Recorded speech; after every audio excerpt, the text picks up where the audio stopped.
દેશની રાજધાની દિલ્હીમાં ગેરકાયદેસર રીતે રહેતા બાંગ્લાદેશીઓને પકડવા માટે પોલીસે અભિયાન શરૂ કર્યું છે।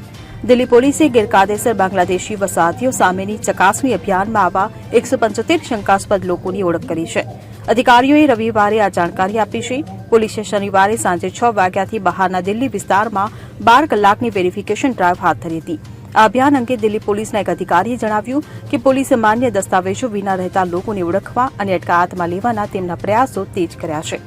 આઉટર દિલ્હીમાં મોટા પાયે વેરિફિકેશન ડ્રાઇવ દરમિયાન 175 લોકોની ઓળખ શંકાસ્પદ ગેરકાયદેસર બાંગ્લાદેશી ઇમિગ્રન્ટ્સ તરીકે કરવામાં આવી છે। ઉલ્લેખનીય છે કે દિલ્હી પોલીસે 11 ડિસેમ્બરથી રાજધાનીમાં રહેતા ગેરકાયદેસર બાંગ્લાદેશી ઇમિગ્રન્ટ્સની ઓળખ માટે અભિયાન શરૂ કર્યું હતું।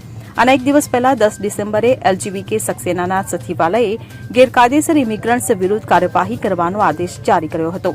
ત્યારથી પોલીસે ગેરકાયદેસર બાંગ્લાદેશી વસાહતીઓને પકડવાની ઝુંબેશ શરૂ કરી છે। Bureau report CN24 news. હવે જુઓ દેશ દુનિયાની તમામ ખબરો તમારી આંગળીના ટેરવે।